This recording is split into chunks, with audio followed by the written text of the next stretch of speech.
Freddie Holstein. Freddie Holstein was we became a pretty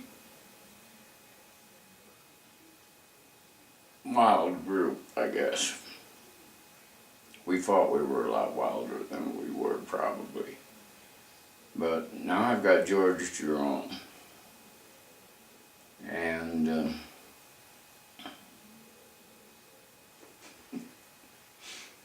I can't, then there wasn't any more problems with people, because all I had to do, he was my attack dog. And all I had to do was say, "Get him, George," and he was gone, and it was over in a hurry, believe me. And he didn't give a damn how big they were, and I mean that. And he didn't give a damn how little they were either. If Freddie wasn't that way. Oh, and our the foursome was George Jerome, Freddie Holstein. Irving R. Schaefer was the general, brigadier general of the Colorado National Guard. And he made his home with his family, which was one child, in Camp George West, the nicest home out there in Stone. Eddie Schaefer was the fourth of the group, and also had him off, but never backed it up. Always disappeared when things got a little bit tough.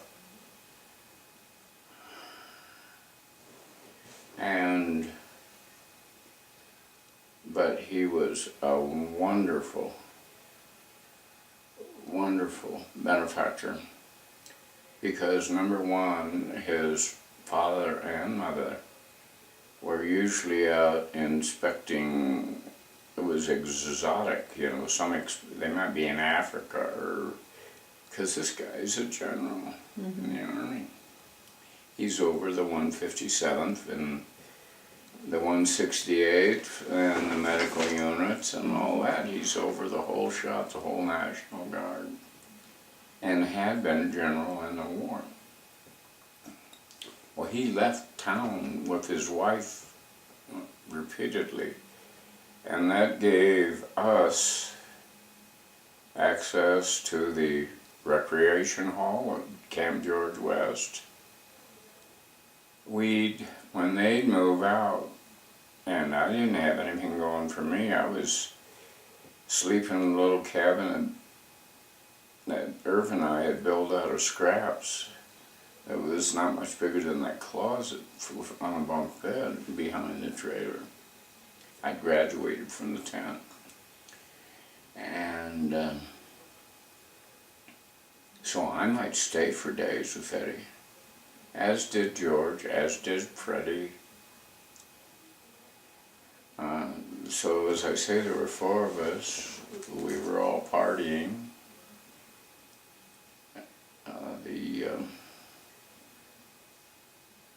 We had a home, a nice home to live in. He would stock up the food shelves, or his mother would, before they left. He was a nice kid and a bright guy, but we had the general's car. We had a almost damn near limousine to run around in. When we really wanted to get cocky, we put the general's star flags up on the two front fender. But anyway, we had some pretty, for the kids, and that wouldn't be now, because there was never any drugs. It was just beer and booze. That was about it, but we drank quite a bit. And anyway, at the end of, we got down to where we ate the dog food, Red Heart dog food. We mix it in and make a soup out of Eddie's when we'd run out of groceries out there. They thought they were starving. They must have thought their kid ate a terrible amount, because George and all four of us would be staying out there in the house. Mom, Irv didn't worry about me. This is my junior year. So then, come the end of that summer after my junior year, Freddie went to DU. And George and I were still buddies. Eddie I didn't see much of. So, but one night we were, Jack Andrews. Jack Andrews was a guy that was probably in his mid-20s. My crowd was always, it seemed older than me. I was always the younger of the group.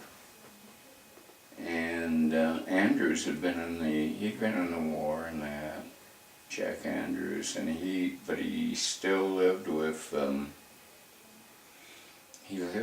aunt or somebody, had a home in Golden there. And we would, when I was still with Fred and George, we'd have poker parties and invite other people, and everything really was drinking and gambling and girls and things like that. And this is what we were noted for, and you know how you've been there. And so after I would still go out with Fred at DU, but by that time I didn't like that intellectual crowd he was, or the people that he was running around with out there. And I tried double dating with him. And with the girls that he ran with and your mother, that didn't go very, after I was going, Mm-hmm. And I would disappear for, maybe I'd line up something for us to do on the weekend. This is the first year I met her. And I wouldn't show up, because I'd run into Fred someplace and we'd end up someplace else. And anyway, one night we were having an all-night poker party at Jack Andrews, and I knew I was going to go over there. But I was down at this teen canteen thing, and I knew Stan Gordon from riding the trolley when we both lived out. He lived in Daniels Gardens, and this is when we'd moved a trailer out of Golden for a while on we'd paid a farm family for a little piece of ground out there, and anyway, we were riding a trolley together to go to school. So I knew Stan Gordon, but we weren't real close. Mm-hmm. We would just talk, sit together and talk on school and that. I thought he was a nice kid. Well, one night he was going, it all gravitates around that type of thing. He was going with a girl. I don't know who she was now.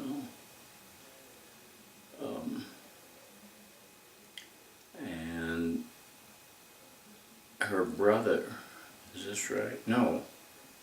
Rooster, we call him Rooster because he had red hair and looked like a comb on him. The way he combed it, it looked like a comb on a rooster, chicken rooster, and he didn't care for that. And he was probably 5 years older than me too. But he's still going to teen canteen and that kind of crap, playing around with the high school crowd. Well, Stan was going to pick up this girl that they were both hustling or something, that somebody at Rooster liked. And he had his car parked out in front of, I don't know where he got the car. Anyway, he had the car parked out in front of, or around this teen canteen, which is right across from the high school. And Rooster and his friends took all his valve stems out, so when he comes out with the girl from the dance, all four tires are flat. And Stan Clare, that you've heard me talk about, his pictures up there, when we're standing next to his Buick. Anyway, Stan Clare is, whom I've never met or talked to. He was a busy kid. He was still going to high school. He was assistant manager of Safeway in Golden. He was he was in the honor societies and everything else like that. He wasn't in my crowd. And anyway, Stan Clair is trying to save Stan Gordon in his dilemma with the car. And I'm hearing all this going on because it became a big deal, and it was going to be a big fight scene or, big rumble and all that crap. So I'm hearing all about it, and I said, well, I know my stepdad's got a bunch of tire stamps. If you run me on it, because I was hoofing it. I didn't have a car. And I said, you run me up. That time we were living with had the trailer parked out by family way up on that hill to the north of Golden, way up on top of it, in the trailer. And so I said, you run me up there, I know where he keeps it. It was a little shed we put up behind the trailer. And I said, so they did. Because it's late at night, they don't know where they're going to get, they got to get tire stamps for Stan. There's this big war going on that these guys are going to show up. And anyway, Claire was trying to help, Stan Clair was trying to help Stan Gordon. So I took him up, one of them gave me a ride up, we got the tire stems. We came back and put him in, pumped up his, took turns on, got him all pumped up. I don't even know these guys, and I'm just trying to be helpful because I heard of their dilemma, and I don't like Rooster myself, but I haven't had anything to do with him. And about the time we get them all fixed up, Claire at that time didn't have the Buick. He was like me, a senior. We were in our senior year now. And he's driving a beautiful car, like a 39 Chev Coupe. And it's got, just immaculate. And his pride and joy, it just shines. It's black, and he keeps it washed and polished, and it's got 20 coats of lacquer on it or some damn thing. And anyway, it's his baby, his life. So he ends up, he says, well, he knew where I lived. He says, are you going home? And I said, no, I'm going to go over to Jack Andrews, and I got a poker party to go to after I leave here. And so I direct him to where Andrews and Fred and Eddie and Jerome are playing poker and looking for me because I was supposed to, and they had a couple other guys in the game. And that I don't remember. So anyway, he drove me over there, and he says, that Rooster, he said, and Stan, that was the deal. Stan Clair was in love with Rooster's sister. Rooster hates Stan Clair because of Stan Gordon moving in his territory with his girl. Kid crap, Yeah. So anyway, he's saying, he says, those guys, they're gonna get me. And he explained the whole situation to me, but he says, I'm bound to have some repercussions from this, and these are the kind of guys that, it's gonna be a 2-to-1 or 4-to-1 or what have you deal. So I told Stan, and this is the nicest kid I ever ran around with. I still pray for him. But anyway, I told Stan, I said, if you have any trouble tonight, just pull up over, when he let me off at Andrews, I said, pull up over here, we're going to be here all night playing. I said, just pull up and honk your horn. And I'll we'll bail you out. I didn't think anything had happened. So I walk in to Andrews, and they're all saying, Warren, how you been? Did you bring any beer? And so forth and so on. But they're all giving me hell because they've been short-handed on the poker table or something. I don't know. Anyway, So I tell him this story, just as I only abbreviated, I hope, when I was telling them this kid seemed like a nice guy, so forth, and told him the whole thing. And I told him when I left him, if he has any trouble, to come up and honk his horn here. Honk his horn outside. Just then there's a beep, beep, beep, beep, And you know what I did? I turned to Jerome and I says, "Get him, George." And that was about, just almost in that language. And I shoved George out the door ahead of me, and the other guys following.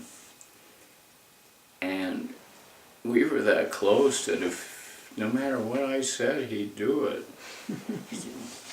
A little bit, He ended up being a leg breaker for Union back in Chicago. But anyway, he goes out and he's famous. He is really famous. He's whipped the toughest and the roughest and, done stupid things like having his right hand, having him strap down his right hand behind him and take on two guys and all that crap. He's a monster. He's over 6 foot and he's got hands like shovels. And he would have been a professional fighter, except he had glass fists. Every time he'd really hit somebody, he'd bust up his fist. And they were all gnarled. He's just a young man, but they're all busted up and calcified from, he couldn't even close them all the way and make a fist. Anyway, I shove him out. And they're driving, they're right there behind Stan, and they've egged his car. Wherever he was, they threw eggs, which I guess are caustic to paint finishes and that type of thing. His car splattered the windshield, the whole car. It looked like Rooster lived on a farm and he must have went home and got a case of eggs or something. But all 4 doors are open, and as soon as we come out, it's in unison. They see George, and they all go boom, and they suck him in. Well, George walks up, and Rooster says, through a window now, because he's got the windows up and the door locked. He says, George says, "Open the door, Rooster," and he won't. No, He says, "George, I got no beef with you." He says, "Open the door, Rooster." Rooster won't open the door, so George just bang through the window. He took him 2 or 3, but he took it out the window.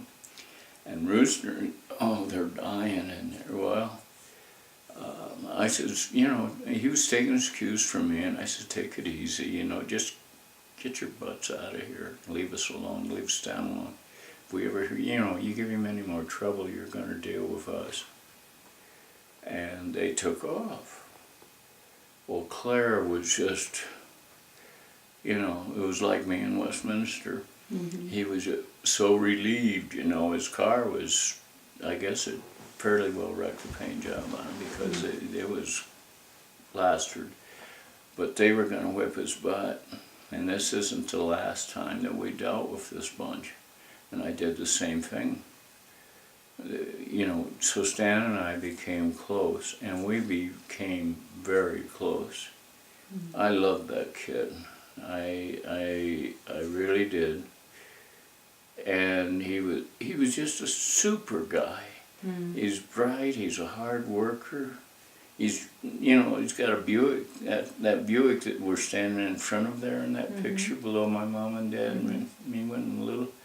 That was just like the one in Rain Man. Oh, yeah.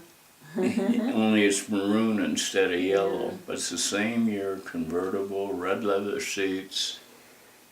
We thought we were, 77 Sunset Strip or something, we really, but anyway, that was taken in front of my dad's house in Des Moines. Him and I ran back there together. It's the first time I saw my dad since I left Iowa. Was right there. Was that when did you graduate? Did you Yeah, graduate? I graduated from high school and I was out and working on that. Were you working at Coors still? No, I was working as a laborer for Construction Specialties then. So. But Stan was just, I stayed with him. you know, slept over there, whatever.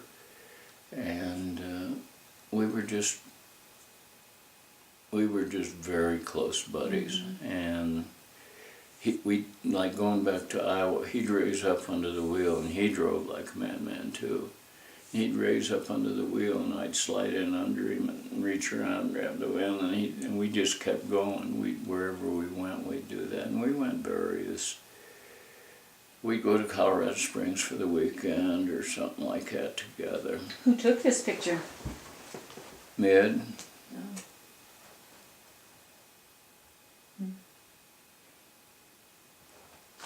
Well, so that, it was Stan.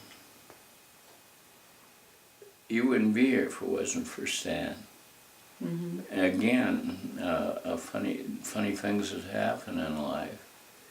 But we were in the Guard together, and I knew that, and he was a corporal, and I was still a private. I mean, he was, as usual, going up through all of our non-coms were out of the Second World War in that unit, down that artillery outfit. But we were already in the Guard. I joined up with Ernie Eman and Don Richards, that big guy, and we'd been in it before Korea broke out. Mm-hmm. Well, And then this is after World War II, though. Oh yeah, Yeah. this is when Korea started, which I don't know when it started. I imagine about 49, 50. And I'd been in it, joined in as soon as I was old enough, just because it was a little extra dough, and you get together with a crowd of guys and drink beer and stuff after a drill. And Stan was in it, but I never paid much attention to him. But now we're very close. So one afternoon we end up at a joint, a 3-2 joint over on 55th and Federal, called The Barn, and I believe it was. Anyway, we were all drinking beer. And it was right after, I think it might have been, I don't know because I don't put it together that well, it might have been after China joined in with North Korea and actually invaded. They got into a Marine camp and got in the tents, and you know, when they joined the war, they came over the DMZ and slaughtered a bunch of Marines even in their beds. Mm-hmm. Something fired us up. It was either that or whatever it was, Pujang or Pu something or other reservoir or something in the Korean War that got us all ticked off. And Stan Gordon was there. Stan Gordon, Bob Durant, Stan Clare. I'm not running with Holstein anymore. Somebody else. Oh, Ernie Eman. And Don Richards would. Anyway, we all got out there and started drinking beer. And we all made a blood oath that the next day we would join the Marines. We were feeling, after we got potted on beer, we were all going to be heroes in the Korean War. And we were all going to meet the next morning, someplace in Golden, I don't know now, and go down and join up, and go down the Marine and join up. Well, as soon as we got out, like, Claire says, I want to talk to you, you know, when we're leaving the barn, and I'm going home. And anyway, he says, Bill, this is stupid. He was with the group, but I noticed he was held back, you know, he wasn't going to go to war with us. And he says, if you and I joined with these guys, he said, we're going to be together through basic, and then he said, bang, that's it. You know, none of us will know each other again. We won't see each other until after this thing is over with, because they'll put us in different units and all that. So he says, it's just 6 weeks. He says, however, if we stay together in the Guard, and we're going to be called up anyway, and we figured we were at that time, why we'll be together throughout the conflict. It was a artillery outfit. And that made a lot of sense, you know. And I thought, well, I'm not gonna, you know, he's right. So, and Ernie and Don, I guess Don was with us, because they were listening to this at the same time, and they were in the Guard.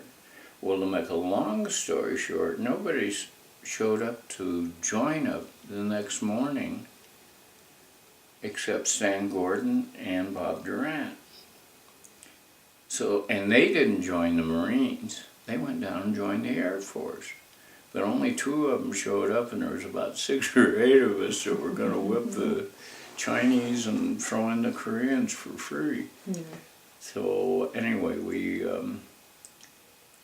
that's the reason that I say I stayed in the Guard. And if I hadn't stayed in the Guard, I wouldn't have met your mom. Mm-hmm. And if I hadn't met your mom, none of this would be happening. And but then Claire. Now the summer we went to camp right after I met your mom. I only met her in April, and she went home in May, the end of May. And how did you meet her? Who? How did Harry Artemis, a Greek kid, wasn't one of my closest friends, but I shot pool and snooker with him and that kind of stuff there, because that's where we all hung out. Foss Drug Store, which is gone now. No, it's not. Yeah, they Did sold out or something. Because, see, Joe's daughter,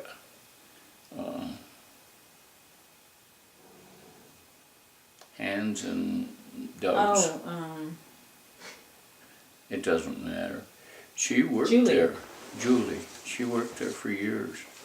And they sold out, so she quit. I don't know if it's still a drawer or not. But the pool hall was right upstairs. She just went, you know, to a little doorway, and Bill's pool hall was up there, and that's where the guys hung out. And that's where, if you want to call it action, it's kind of a miniature West Side Story, you know, this group.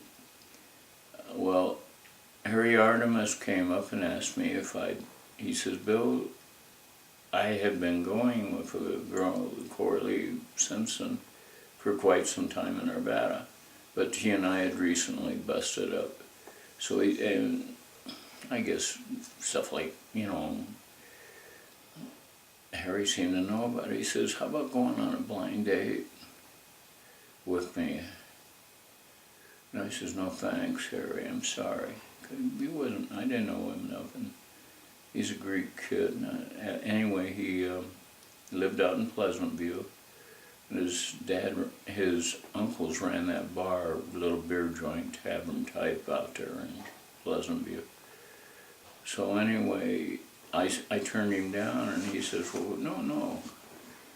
He came back, and he kept coming back. Well, the deal was that the nuns wouldn't let anybody, they discouraged, let's put it that way, anybody taking their ladies out at Loretta Heights unless it was a double date, 2 couples at least.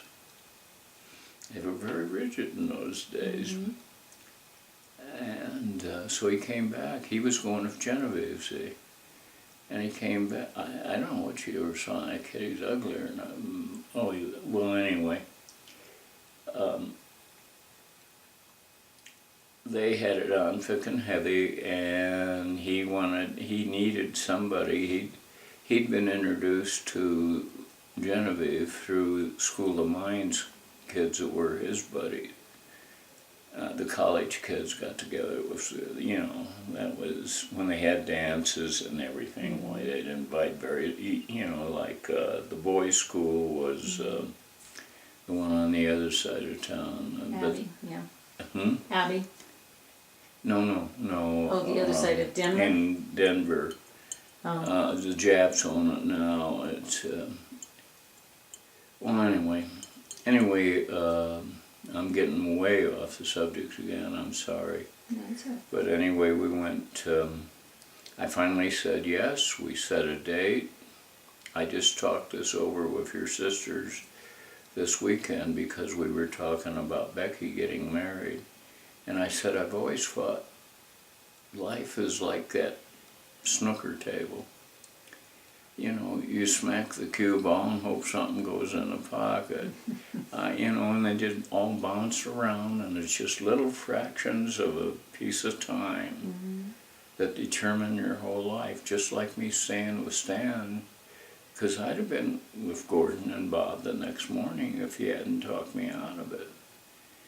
And anyway, he says, so when I finally agreed to it, because he did pester me, and I thought, oh, what the hell? I'd been on a blind date with Stan Gordon just a month or so before that, and God, it was horrible.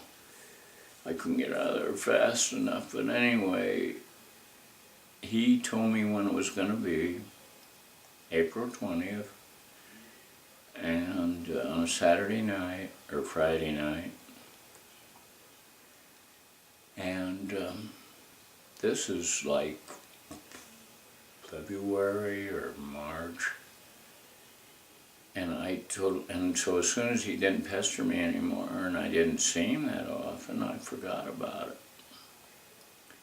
So I'd been working in Fort Collins, and to make a long story short, I was awfully tired when it was on a Friday night, because the night before, while we'd all been consuming beer more than we should, the carpenters and laborers and so forth that were up there on the construction site with me. So I came home, I was just labor. I came home and I went in and laid down in Larry's bed, because I always slept on a couch in that little house over there, but we had bunk beds back there for the kids, and it was a two-bedroom house. I was laying I went back in Larry's, and I took a bath and cleaned up and went to bed, because I was some hungover. And I know this sounds bad, but this is it, warts and all. And so, I don't know how long I slept, but Mom came back and woke me up, and she said, Billy, Harry Artemis, she knew him from, you know, we were around once in a while. She says, Harry Artemis is here, and he's really mad, and he says, you're supposed to go on a date with him tonight. And I thought, oh crap. Well, another friend of ours, so Harry comes in, he's right behind her, madder than a wet hen, because we're supposed to be out at Loretta Heights picking these girls up to take them out.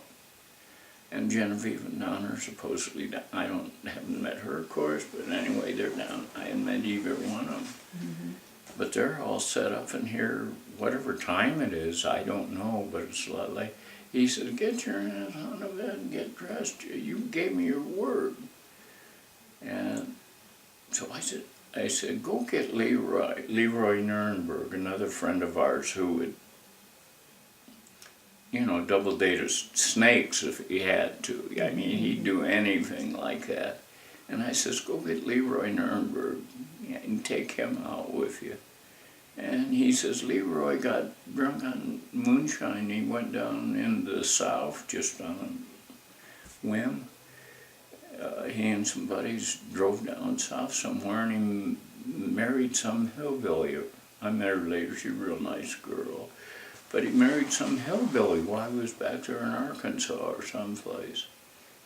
So that was out. So anyway, to make a long story short, I got up, I was cleaned up and everything, so I got dressed and away we went. And the rest is history, because, you know, we went into the Heights, and they still made us wait. Genevieve and Donna made us wait about a half hour, and we were already about an hour late getting there. And we didn't do it. We took them out to a restaurant and ate, and they got a kick out of the story, because it's true.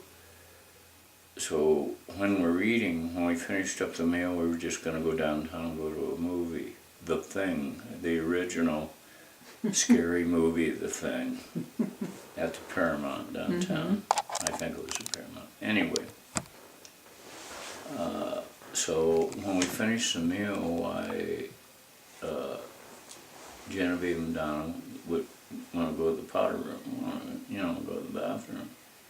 So Harry and I take the opportunity to do the same and go into the men's room.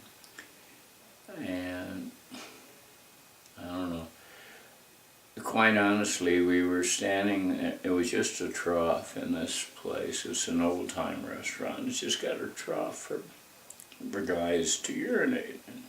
And we're standing next to each other urinating. And Harry says, "How's it going?" I said, "Fine." He said, "Well, what do you think?" And I did, Vicki.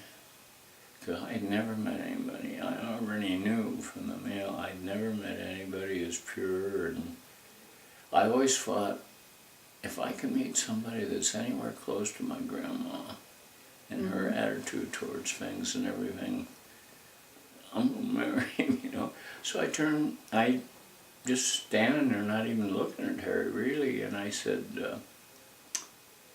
"She's a nice girl. And she's attractive, and Harry, I think I'll marry her." And Harry, who knows my history, turns to me and says, "You what?" And he peed all over my shoe. I said, "You're going to clean that up. I just shine and damn thing." But anyway, we went back, but I mean, it's just odd. That I tried, it's odd, because she didn't do that type of thing. I didn't do that type of thing. She was already dating a guy from, an Air Force guy from Lowry Field. And I've told this story just this last weekend, because we were talking about Becky and how odd everything. They were talking about that they were sitting in traffic, and this gal calls on the phone online and calls her husband to find out if this guy's married. It's really a blind date, and here they are. Anyway, so we did, Vicki, we fought all the time, and she would say something to me, or vice versa. Like her Cadillac deal, and Oscar owned a Cadillac, you've heard that. And I opened the door and said, "Get your ass out and find yourself a Cadillac," because I was driving that old 48 Studebaker convertible. And she got out. And then Harry and Genevieve both got on me because I let her out right there at Colfax and Broadway. She's dressed to the nines, and the neighborhood. Or back then, it was pretty. And he says, "You can't leave that little country gal back out in a place like this." So when you guys were fighting so much, if you were fighting so much, how come you ended up? I don't know. Johnny Kaufman would say to me when I went to work, I'd be real quiet. And I'm always with the mouth, and I get real quiet, and he'd say, "What's wrong, Bill?" And I'd tell him, I said, "I don't know. I don't know why I do this. I'm dating this girl, and I really like her, but in a way I really hate her." And he says, "That's the kind you gotta worry about, Bill, But anyway, she went home. The end of, oh, you got a phone call? Well, Teresa, no, that's all right. Go ahead. She went back to the ranch. Oh, I met her parents. I thought, because I kept hearing about the ranch, and I had this tree-lined lane, something like a southern plantation in mind, that this is. I didn't know where Lamar was, what's a Lamar?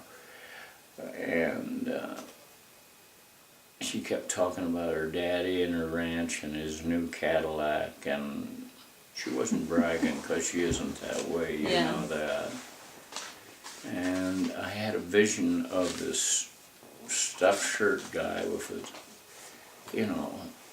a big Stetson hat and cowboy boots, polished, and driving his Cadillac up and down his ranch, you know, anyway, they didn't show up, and they didn't show up, and there was a big ceremony, you know, the graduation of the senior girls from Loretta, and everybody's gone home.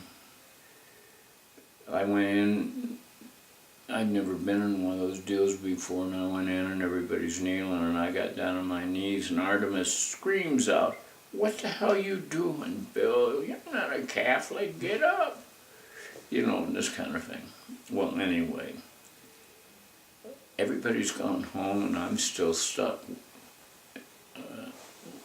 waiting there with Donna to meet her folks.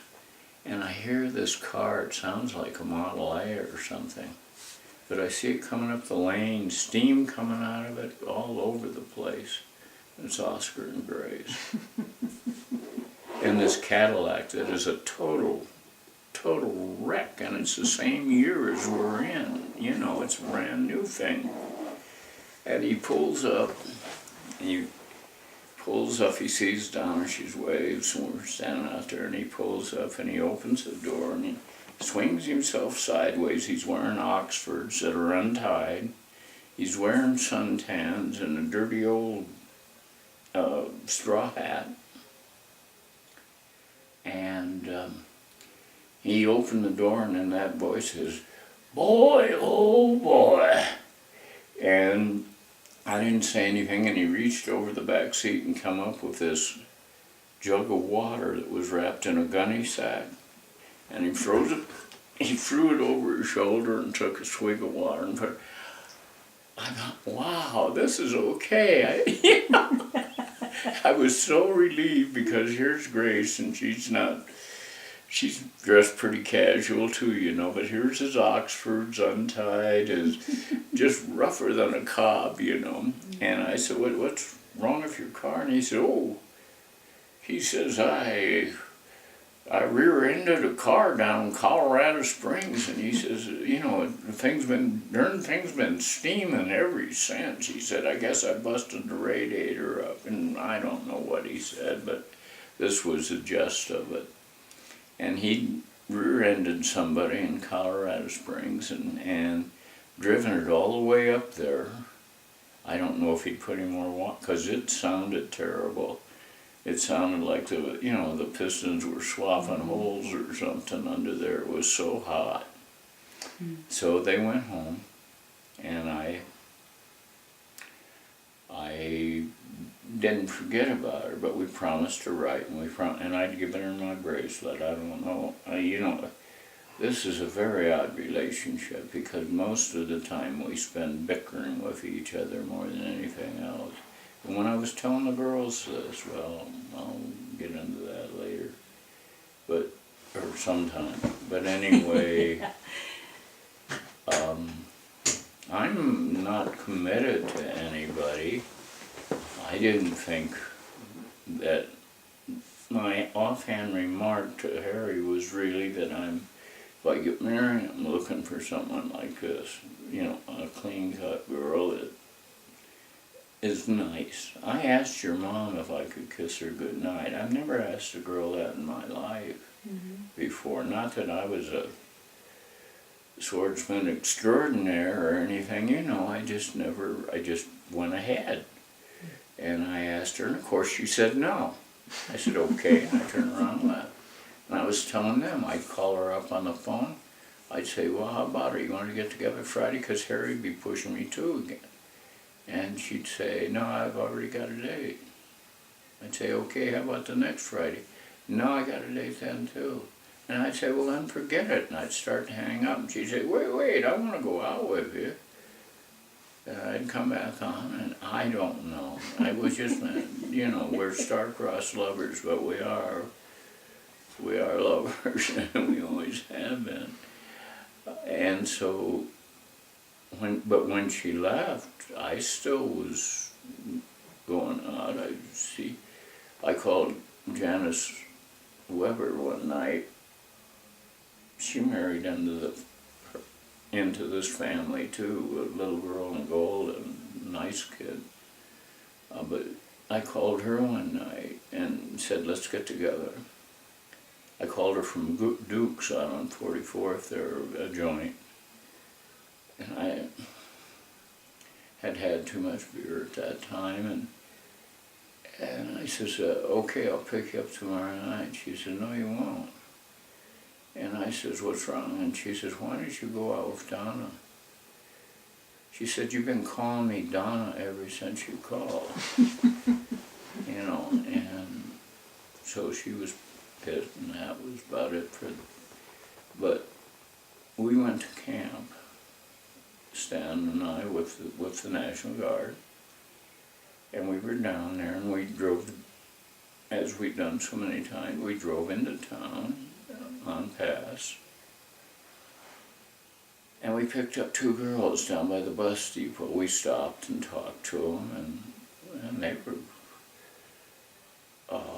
one was a real knockout, and Stan thought. And so we picked them up, and they weren't the nicest girls in the world. And I didn't do anything like that, but anyway, we went out to the Navajo Hogan, which was a nightclub at that time, after we let the women off that night. And I said, whoa, that's like hooking up a Model A and a Corvette, and I'm the Model A. I said, she's just a wee bit too much for me. And I said, I think that I probably used other terminology. And Stan got kind of mad. He said, I really like that girl. I said, Stan, you know what kind of women they are. We parked them for a while. Well, the first thing they did is get out and take a leak by the rear tire. You know, these are girls that don't know us from Adam.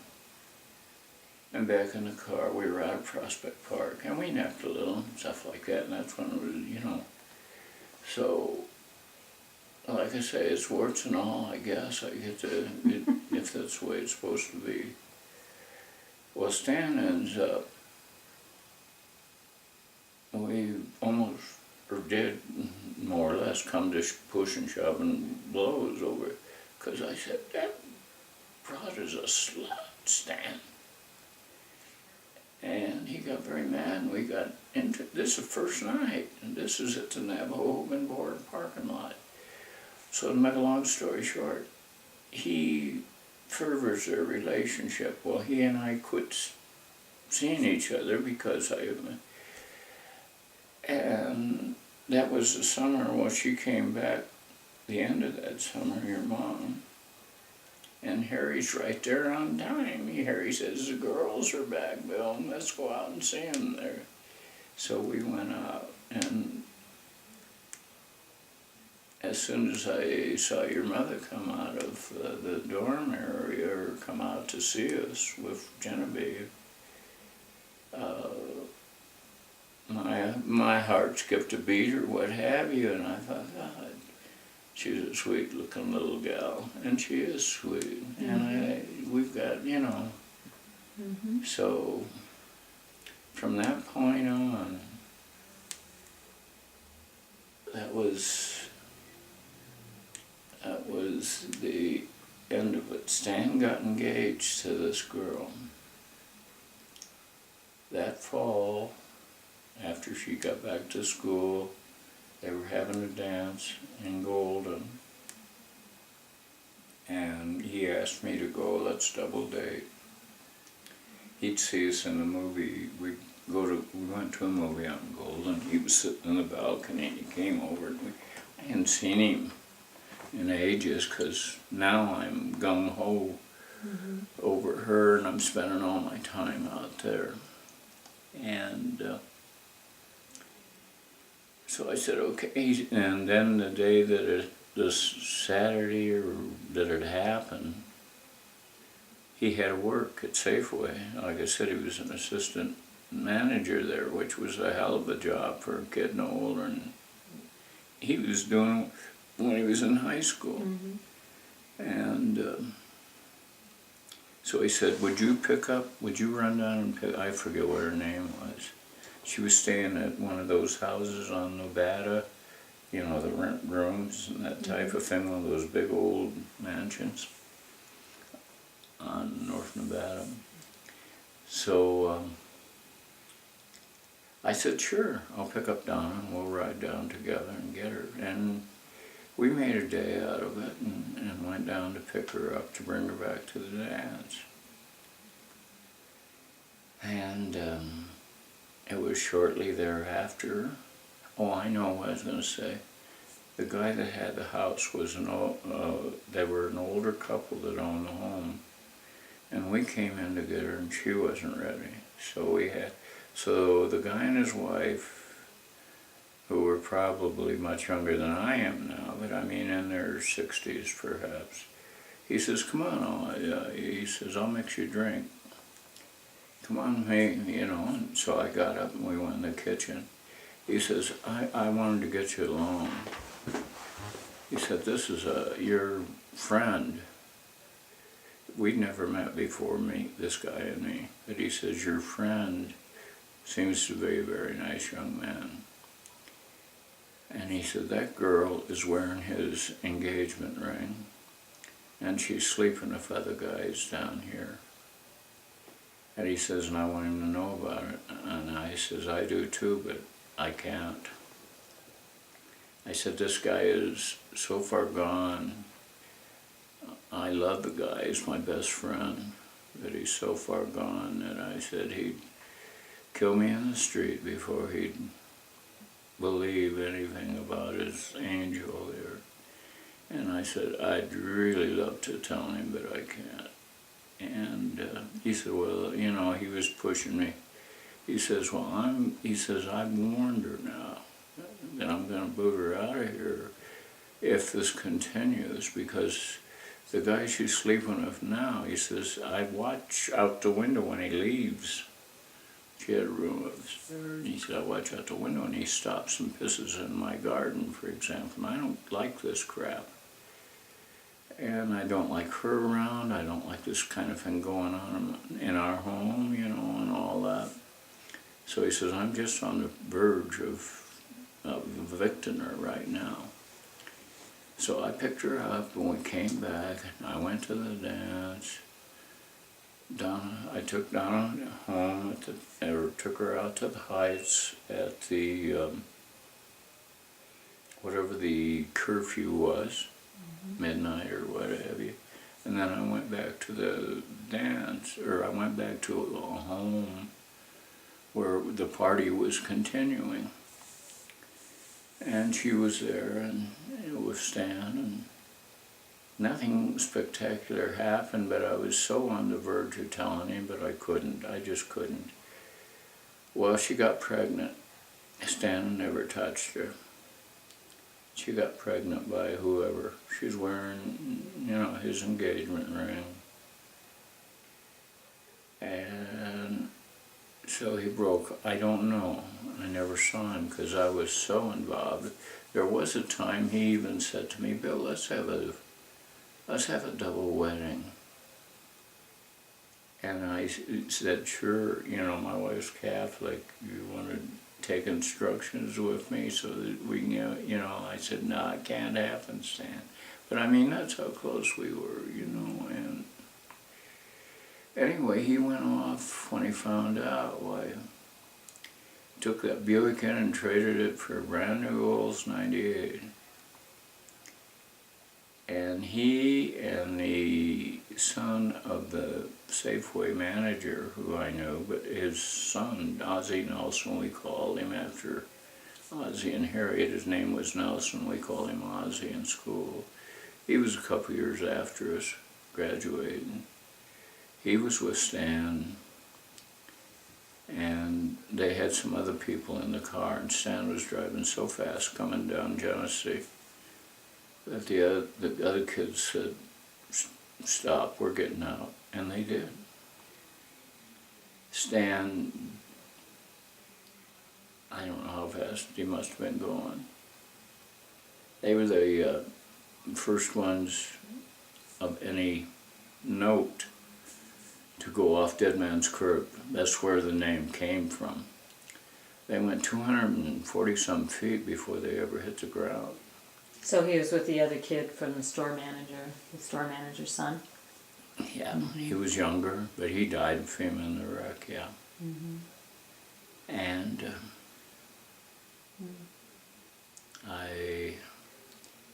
like I say, when I think of it, I still pray for him. You know, he was such a nice guy, a sweet kid.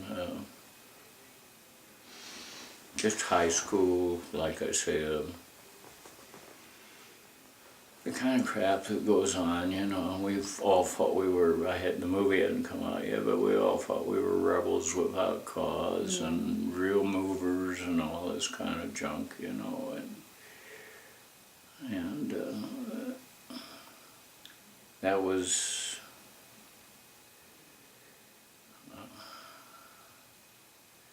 well, by that time we were, you know, obviously engaged. And we got married that August. This was in the spring. Harry Artemis came out to, Mom and I were necking out by Loretta Heights, and he found, in that, you know, in that old studio, and he found us. And I remember it was winter, you know, or it was cold, and the windows, you know. So I remember somebody knocking on the door. I go, what the hell? And, you know, there's a nun out here trying to, and I rolled down the window, and he says, Bill, and I said, yeah, and he says, Stan's dead. And I just couldn't wrap around it, you know. But they made a big deal out of it. The kids that got out became the leaders in some kind of movement to quit teen drinking, because they'd been up at where they'd been is Jack's on Lookout. Which ended up being, I'm going to stop this right now. Yeah, we've gone far enough.